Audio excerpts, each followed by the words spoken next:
Meu Deus, fala conosco, meu Pai, através da Tua palavra.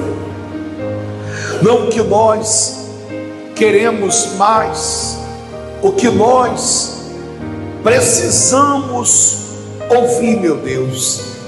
Fala com a gente, em nome de Jesus. E quem crê diga amém. Graças a Deus, amém. A oração mais difícil na Bíblia, ela foi feita por Jesus. A oração mais difícil foi feita lá no Getsemane, quando Jesus está em grande agonia e suando grandes gotas de sangue. Ele ora dizendo: Pai, se possível, afasta de mim esse cálice, mas contudo seja feita a tua vontade e não a minha. Seja como o Senhor quer e não como eu quero. Ali ele coloca a vontade de Deus acima da sua própria vontade. De maneira prática ele faz isso. Mas antes desse episódio, Jesus já tinha ensinado antes a orar assim. Quando ele ensina a oração do Pai Nosso aos discípulos. Os discípulos, eles sabiam orar. Aliás, todo judeu que se preza, ele é introduzido na religião muito cedo. Estuda a Torá, aprende a orar. Agora, por que eles pediram para Jesus que Jesus ensinassem eles a orar? O que havia na oração de Jesus que era tão diferente a ponto deles ficarem impressionados, admirados e dizer: Senhor, ensina-nos a orar? O que havia na oração de Jesus? O que havia na oração de Jesus era verdade, sinceridade. O que havia na oração de Jesus era prioridade. Jesus priorizava na oração, dá honras a quem? A Deus. Ele priorizava na oração santificar o nome de Deus. Ele priorizava na oração fazer a vontade de Deus. A oração de Jesus era mais sobre Deus do que sobre ele. Era mais sobre a vontade de Deus sobre a vontade dele. Por isso ele ensina a oração do Pai Nosso. Lá em Mateus 6:9, Jesus diz: vocês orem assim: Pai nosso que estais nos céus, santificado seja o teu nome, venha o teu reino, seja feita a tua vontade, assim na terra como no céu. Porque no céu a vontade de Deus já é já é feita. E aí depois vem a petição, depois vem a necessidade. Mas Jesus ensinou que primeiro, antes da necessidade, antes do pão nosso de cada dia, antes de qualquer coisa, antes de proteção, antes de necessidade, vem a vontade de Deus. Por que muitos passam anos dentro da igreja, chateados, entristecidos, amargurados, decepcionados, e até muitas vezes pensando em desistir, ou acreditando que Deus não se importa com a necessidade deles, o que não é verdade? Mas por quê? Porque não aprenderam a abrir mão da própria vontade para fazer a vontade de Deus. Não aprenderam isso. Você vê que geralmente nós oramos, e as nossas orações, as respostas que nós queremos, são egoístas. E a forma como nós queremos que Deus trabalhe, que Deus haja, é de uma forma determinista. Nós queremos determinar como, quando e a forma como Deus vai fazer. E é por isso que você vê muitas orações caindo por terra e não sendo atendidas. Muitas orações caindo por terra e não sendo respondidas. Lá em Tiago, capítulo 4, no versículo 3, diz: pedis e não recebeis, porque pedis mal. Então, por que eu não recebo? Por que a pessoa pede e não recebe? Se Jesus ensinou a pedir no nome dele, por que nós pedimos e não recebemos? A resposta está aqui: pedis e não recebeis. E por quê? Porque pedis mal. E para quê? Para gastardes em vossos deleites. Às vezes por vaidade, por ego. Nem sempre o que nós oramos e pedimos é por necessidade, pelo menos não extrema. E muitas vezes nós queremos que Deus faça do jeito nosso. Nós queremos que Deus faça no nosso tempo, do nosso jeito, e não do jeito de Deus. E na maioria das vezes, quando a resposta não vem no nosso tempo, nós não acreditamos que Deus respondeu. Mas o não de Deus também é resposta, assim como também o silêncio de Deus também é resposta. O silêncio de Deus também é resposta. Agora, quando a pessoa ela crê que Deus é poderoso para fazer infinitamente mais do que tudo que pedimos, que pensamos, que sonhamos, que esperamos. Quando a pessoa crê que nem olhos viram, nem ouvidos ouviram, nem jamais penetrou no coração humano o que Deus tem preparado, ela confia a ponto de entregar a vontade dela no altar para Deus.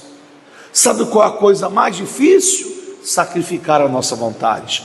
Sabe qual é a coisa mais difícil? Fala assim: sacrificar o que eu quero pelo que eu mais preciso. E às vezes o que eu mais quero não é o que eu preciso. O que eu mais quero não é o que Deus gostaria de me dar. Você vê pessoas querendo resolver problemas do lado de fora, quando o problema está dentro dela.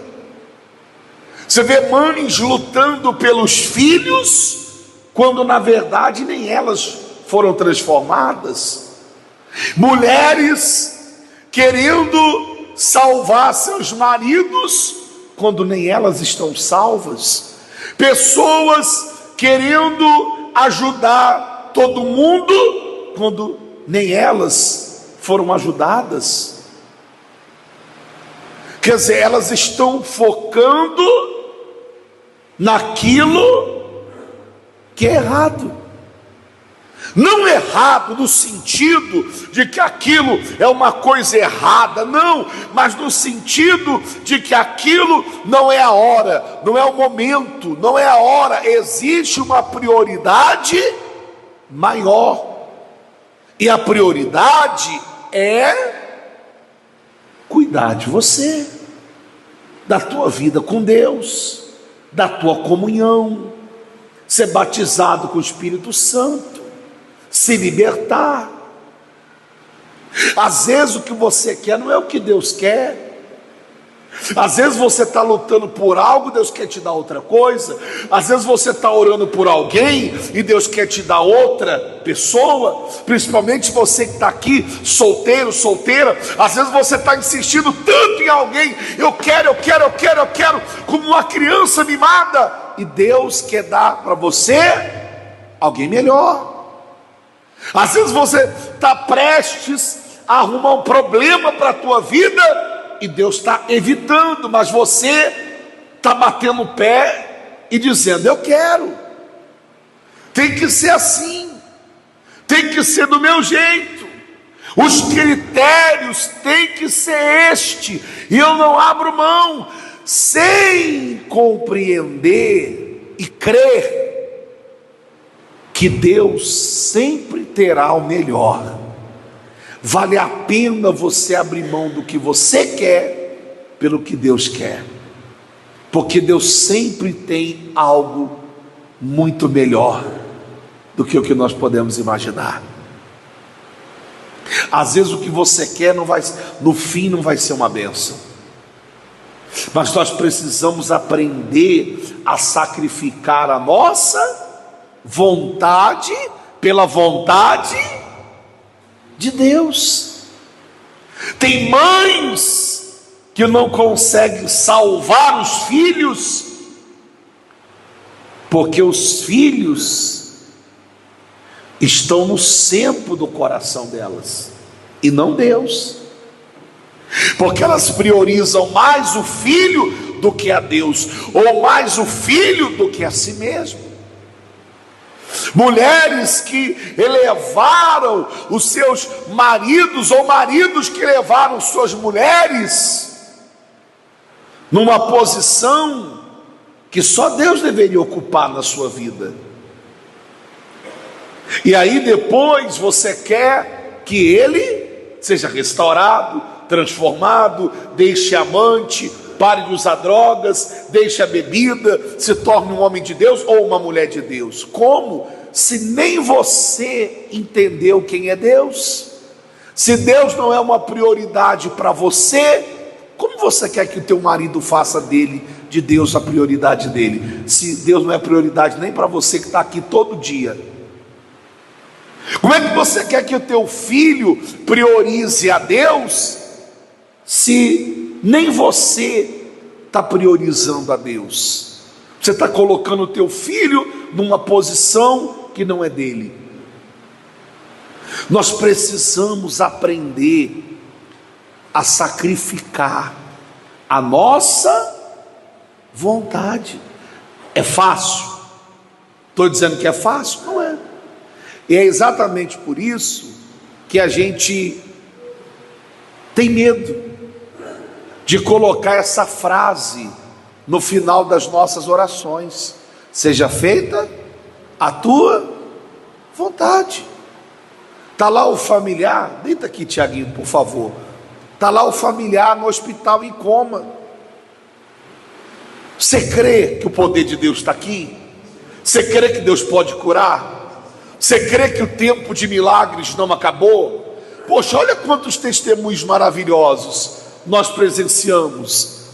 Pessoas que estavam mortas, pessoas que estavam ligadas nos aparelhos, pessoas que foram desenganadas pela medicina, foram curadas, algumas até ressuscitaram, deixando o corpo de medicina assombrado, impressionado com o que aconteceu.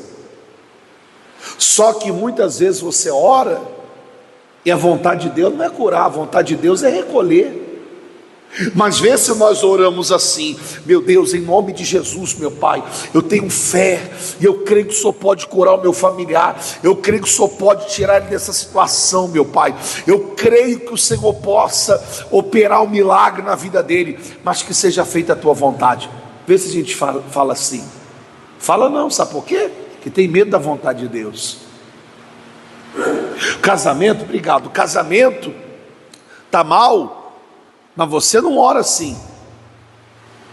O relacionamento terminou, o namorado te deixou, foi embora, a namorada terminou, mas você não ora assim: ó Deus, abençoa o meu relacionamento, se é da tua vontade, traz ele de volta, traz ela de volta, mudado, transformado, mas que seja feita a tua vontade, porque se a pessoa levar também para nunca mais trazer, que assim seja, porque o Senhor vai trazer algo melhor para a minha vida. Vê se a pessoa ora assim. Não ora, sabe por quê? Porque ela tem medo de perder. Ela quer porque quer a pessoa. Tem que ser aquela e acabou. Tem que ser do jeito dela e pronto. Se for de outro jeito, ela não quer. Então tem muita gente que não está disposta a abrir mão do que elas querem para fazer o que Deus quer, abrir mão das vontades dela para fazer a vontade de Deus. E é por isso que você vê muita gente mal casada, você vê muita gente infeliz nos negócios, profissionalmente, você vê muita gente vazia dentro da igreja, sem a presença do Espírito Santo.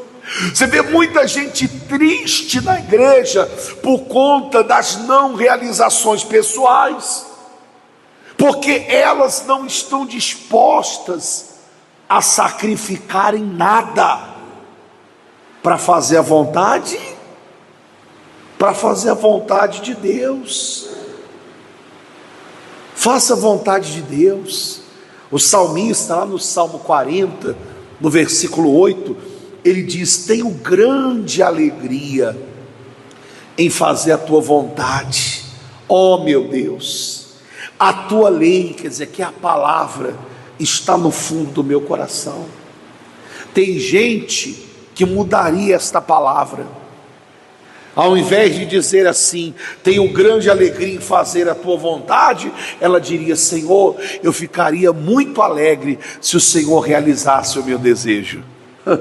Eu ficaria muito alegre se o Senhor fizesse a minha vontade.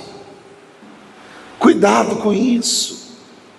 Quando você lê 1 João, capítulo 5, versículo 14, abra aí, por favor. 1 João, capítulo 5, versículo 14. Você que não está com a Bíblia, na próxima reunião você traz a palavra. Amém? Traz a palavra. E você que não tem, você pode acompanhar aqui no telão. Olha só o que diz aqui. 1 João, capítulo 5, versículo 14. E esta é a confiança que temos nele, que se pedirmos alguma coisa, segundo a sua vontade, Ele nos ouve. E se sabemos que nos ouve em tudo que pedimos, sabemos que alcançamos as petições que lhe fizemos. Olha aqui para mim, por favor. Essa é a confiança que nós temos que ter. Que se eu peço algo que Deus quer, se eu peço algo que agrada a Deus, se eu peço algo que Deus quer me dar muito, se eu peço algo que está alinhado à vontade de Deus, algo que não fere nenhum princípio, Ele é fiel para me dar. Agora, é claro, nem tudo que você pede Deus quer, por isso que a resposta não vem. Ou às vezes não é que Deus não quer, é que não é para aquele momento. Como você que tem filhos, tem coisas que o teu filho te pede, que não é que você não queira dar, é que agora não é o momento, você quer dar outras coisas, você quer prepará-lo primeiro, então você quer dar outras coisas para ele, que você quer prepará-lo primeiro. Assim é Deus. Então aprenda a colocar a tua vontade aonde? No altar. Senhor, a minha vontade está aqui. Não é o que eu quero, é o que o Senhor quer. Não é o que a minha carne quer, é o que o Senhor deseja. Eu quero fazer a tua vontade, não a minha. O que o Senhor quer de mim? O que o Senhor quer que eu faça? O que o Senhor quer que eu entregue no altar que eu ainda não entreguei? O que o Senhor quer que eu faça que eu ainda não fiz? O que o Senhor quer que eu deixe que eu ainda não deixei? O que o Senhor quer que eu abra mão que eu ainda não abri? O que o Senhor quer que eu busque que eu ainda não busquei? O que o Senhor quer que eu priorize que eu ainda não priorizei? É sobre isso. É isso que transforma a sua vida. Agora é claro que tem coisas que ferem os princípios de Deus. Imagine, por exemplo, uma pessoa que ela deseja muito algo que fere os princípios. Deus não quer. Parece besteira, mas é a realidade. Parece impossível, mas é o que hoje nós vemos acontecer no nosso meio. Tem gente que ora para destruir o casamento dos outros. Parece um absurdo o que eu estou falando, mas é a realidade. E Deus jamais vai construir uma família a partir da destruição de outra. Não, mas eu quero esse homem para mim, eu amo ele, eu estou apaixonado por ele, eu estou apaixonado por essa mulher, mas ela é casada, ele é casado. Ah, mas eu quero tanto prosperar, meu Deus, mas eu tenho um concorrente. Eu queria tanto que o Senhor fizesse alguma coisa. Deus jamais vai levantar você derrubando os outros. Deus jamais vai fazer isso. Então tem coisas que não agradam a Deus, tem pedidos que não agradam a Deus, tem vontades que não agradam a Deus. Você tem que aprender a priorizar o que agrada a Deus. Às vezes o que você pede para Deus é material, e o que Deus quer que você priorize é espiritual. Porque o momento que você está vivendo agora, a necessidade é o espiritual, não é o material. Mas tem gente que ela está sempre querendo colocar a carroça na frente dos bois. A prioridade, ao invés de ser a vida dela, a libertação dela dos demônios, de ser a transformação dela, a cura dela, o batismo com o Espírito Santo, a conversão dela, ela está priorizando a vida amorosa, ela está priorizando a vida financeira, ela está priorizando as conquistas, ela está priorizando o material, quando na verdade o que Deus está pedindo dela é que ela priorize aquilo que é espiritual. Então priorize a presença de Deus, priorize o Espírito Santo, coloque Deus na sua vida como prioridade, esteja disposto, disposta a sacrificar a sua vontade para fazer a vontade de Deus. Essa é a melhor decisão, é a melhor escolha que você vai fazer. Amém?